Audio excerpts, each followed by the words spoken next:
మన తెలుగు సినిమాలు ఎలాంటి సక్సెస్‌లు అందుకుంటున్నాయో మనకు తెలిసిందే. పౌరాణిక, జానపద, సోషియో ఫ్యాంటసీ లాంటి జానర్‌లు టాలీవుడ్ స్థాయినే మార్చేశాయి. కొన్ని సినిమాలు కథా, కథనంతో హిట్ అయితే మరికొన్ని సినిమాలు సెంటిమెంట్‌తో సక్సెస్ సాధించాయి. ఇప్పుడంటే భారీ గ్రాఫిక్స్‌లతో తెరకెక్కిస్తున్నారు దర్శకులు.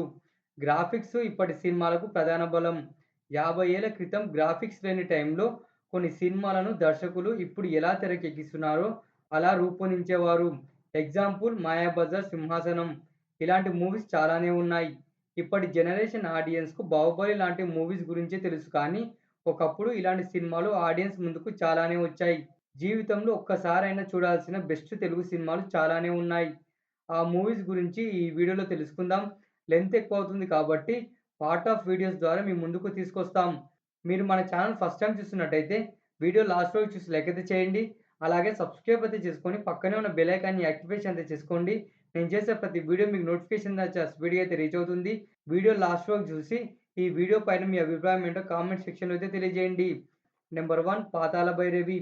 ఎన్టీ రామారావు, ఎస్వి రంగారావు, మాలతి కాంబోలో తెరకెక్కిన జానపద చిత్రమిది. కష్టాలను ధైర్యంగా ఎదుర్కొని మాంత్రికుడిపై విజయం సాధించి తన ప్రేయసిని తోటరాముడు ఎలా దక్కించుకున్నాడు అనే పాయింట్‌తో తెరకెక్కించాడు దర్శకుడు కెవి రెడ్డి. 'అరేబియన్ నైట్స్' కథల్లోని 'అలవుద్దీన్ అద్భుత దీపం' కథను ప్రేరణగా తీసుకొని కథను డిజైన్ చేశాడు పింగళి నాగేంద్రరావు. తోటరాముడిగా ఎన్టీ రామారావు, మాంత్రికుడిగా ఎస్వి రంగారావుల యాక్టింగ్ మంత్రముగ్ధుల్ని చేసింది. ఎన్టీ రామారావు నటించిన ఫస్ట్ జానపద చిత్రమిది. జానపద సినిమాలకు కేర్ ఆఫ్ అడ్రస్ ఈ పాతాళ భైరవి. ఎస్వి రంగారావు చెప్పిన 'సాహసం చేయరా డింబక' అనే డైలాగు ఇప్పటికీ ట్రెండ్ సెట్టరే. నెంబర్ 2 మాయాబజార్. గ్రాఫిక్స్ లేని టైంలో భారీ సెట్టింగ్‌లతో ఆడియన్స్ ముందుకొచ్చింది మూవీ. ఎన్టీఆర్, ఏఎన్నార్, ఎస్వి రంగారావు, గుమ్మడి లాంటి టాప్ యాక్టర్స్ ఎంతోమంది నటించారు. 33,00,000తో తెరకెక్కించాడు దర్శకుడు కెవి రెడ్డి. టోటల్‌గా ₹1,00,00,000 దాకా గ్రాస్‌నైతే అందుకుంది. తెలుగు ఇండస్ట్రీకి ఇదొక క్లాసిక్. ఈ 'మాయాబజార్' మూవీని చూసి ఇండస్ట్రీలోకి అడుగుపెట్టిన వారు ఎందరో. ప్రతి సాంగ్, ప్రతి సీన్ ఆణిముత్యమే. విమర్శకుల నుంచి ఎన్నో ప్రశంసలు అందుకుంది ఈ 'మాయాబజార్'. ఎంతోమంది ఆర్టిస్టులను టాప్ స్టార్స్‌ని చేసింది ఈ మూవీ. రిలీజ్ అయిన ప్రతి ఏరియాలో హౌస్‌ఫుల్‌గా రన్ అయింది 'మాయాబజార్'. ఇప్పటి ఆడియన్స్‌కు కూడా ఆల్ ఫేవరెట్ మూవీ ఇది. నెంబర్ 3 దేవదాసు. సుప్రసిద్ధ బెంగాలీ రచయిత శరత్ చంద్ర చటర్జీ రాసిన 'దేవదాస్' అనే నవల ఆధారంగా తెరకెక్కించాడు దర్శకుడు వేదాంతం రాఘవయ్య. ఏఎన్నార్, సావిత్రి, ఎస్వి రంగారావు ప్రధాన పాత్రలో నటించారు. ఈ 'దేవదాసు'లోని 'జగమే మాయ' సాంగ్ అయితే చార్ట్ బస్టర్‌గా నిలిచింది. టాలీవుడ్‌లో సక్సెస్ సాధించాక చాలా భాషలో రీమేక్ అయింది మూవీ. ప్రేమ గొప్పతనాన్ని, బాల్య వివాహాలను కళ్ళకు కట్టినట్టు చూపించారు. ఏఎన్నార్ యాక్టింగ్ మెయిన్ అసెట్‌గా నిలిచింది. నెంబర్ 4 అల్లూరి సీతారామరాజు. స్వాతంత్ర సమరయోధుడు అల్లూరి సీతారామరాజు జీవితాన్ని ఆధారంగా తీసుకొని తెరకెక్కించాడు దర్శకుడు రామచంద్రరావు. సూపర్ స్టార్ కృష్ణ గారు అల్లూరి సీతారామరాజు క్యారెక్టర్‌లో ఇట్టే ఇమిడిపోయారు. డైలాగ్స్, సాంగ్స్ అయితే మరో సెన్సేషన్. టాలీవుడ్ స్థాయిని మరింత పెంచింది మూవీ. కృష్ణ గారి నటన మరో అసైట్. క్లైమాక్స్ అయితే విశేషంగా ఆకట్టుకుంది. ఎన్నో అవార్డులు, రివార్డులు అందుకుంది అల్లూరి సీతారామరాజు. నెంబర్ 5 అడవిరాముడు.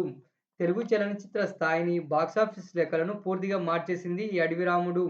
అడవిలో జరిగే స్మగ్లింగ్, అక్రమ జంతు రవాణా వంటి అంశాలతో ఆడియన్స్ ముందుకొచ్చింది మూవీ.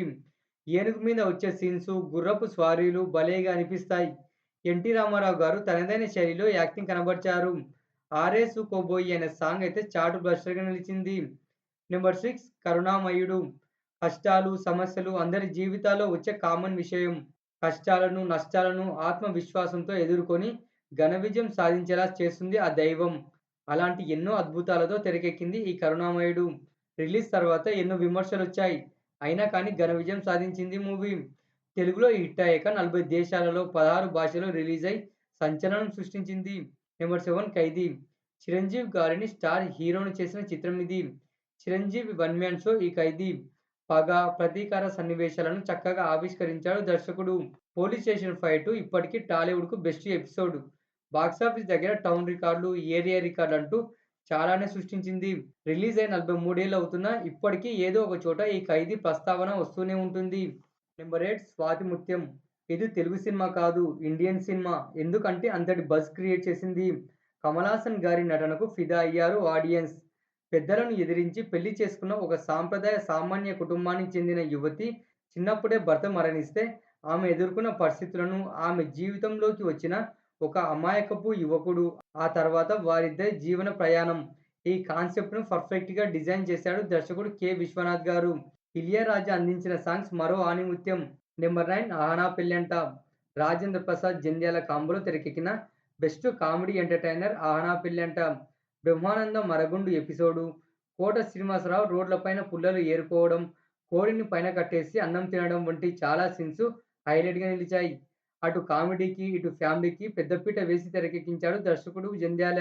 ఇలా చెప్పుకుంటూ వెళ్తే ఈ మూవీ విశేషాలు చాలానే ఉన్నాయి. నంబర్ 10 'శివ'. ఇదొక all time trend setter movie. Cycle chain scene ఈ మూవీ స్వరూపాన్ని మార్చేసింది.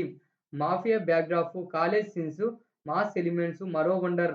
మూవీ మొత్తం డార్క్ మూడ్‌లో నడుస్తుంది.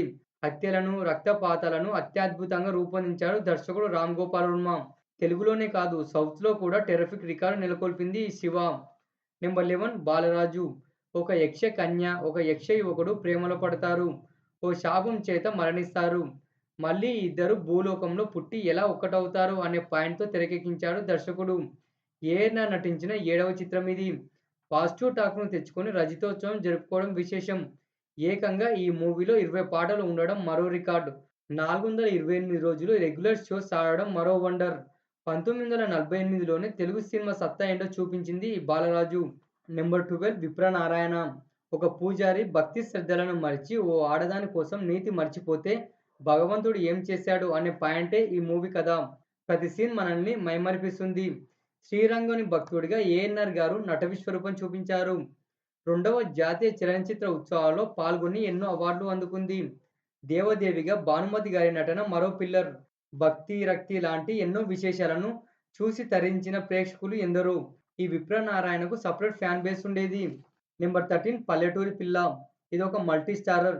ఒక యువతి కోసం ఇద్దరు యువకులు ఏం చేశారు అనేదే చిత్రకథ. ఏఎన్నార్, ఎన్టీఆర్ కలిసి నటించిన తొలి చిత్రం ఇది. ఎన్టీఆర్ గారు ఎద్దుతో చేసే fight episode visual feet. Senior NTR గారిని టాప్ స్టార్‌ని చేసింది ఈ పల్లెటూరి పిల్ల. అప్పట్లో సంచలన విజయం నమోదు చేసుకుంది. నంబర్ 14 మా భూమి. తెలంగాణ సాయుధ పోరాటంతో తెరకెక్కింది మూవీ. భూస్వాముల దౌర్జన్యాలకు బలవుతున్న పేద ప్రజలు ఎలా తిరుగుబాటు చేశారనేది చిత్రకథ. ఓ వర్గం వారినైతే విశేషంగా ఆకట్టుకుంది మూవీ. చూస్తున్నంత సేపు ఎక్కడ బోర్ కొట్టదు. నిజాంకు వ్యతిరేకంగా కార్మికుల సీన్స్ కూడా ఆకట్టుకుంటాయి. 1980 తర్వాత చాలా ఇంటర్నేషనల్ చలనచిత్ర ఉత్సవాలలో ప్రదర్శింపబడింది మా భూమి. నంబర్ 15 లవకుశ. రామాయణాన్ని బేస్ చేసుకొని తెరకెక్కించాడు దర్శకుడు పుల్లయ్య. ఇదొక పౌరాణిక మూవీ. 1934లో బ్లాక్ అండ్ వైట్‌లో వచ్చిన లవకుశను తన స్టైల్‌లో మళ్ళీ తెరకెక్కించాడు దర్శకుడు. స్క్రీన్‌పై మూవీని చూసి ఏడ్చిన ఆడియన్స్ ఎందరో. 26 కేంద్రాల్లో రిలీజై 500 రోజులు కూడా ప్రదర్శింపబడిన తొలి చిత్రం ఇది. రిపీట్ ఆడియన్స్‌తోనే థియేటర్‌లో రికార్డుల మోత మోగించింది. అప్పట్లో 1,98,000 టికెట్లు అమ్ముడవ్వడం మరో ఘనత. ఎన్టీ రామారావు గారు, అంజలి మధ్య వచ్చే సీన్స్‌కు హారతులు పట్టారు ఆడియన్స్. ఈ 15 మూవీస్ గురించి ఈ వీడియోలో తెలుసుకున్నాం కదా! పార్ట్ 2 వీడియోలో మరికొన్ని మూవీస్ గురించి మాట్లాడుకుందాం. ఓకేనా ఫ్రెండ్స్. ఇన్ని సినిమాలలో మీకు నచ్చిన మూవీ ఏదో కామెంట్ చేయండి. ఒక మంచి వీడియోతో మళ్ళీ మీ ముందుకైతే వస్తాను.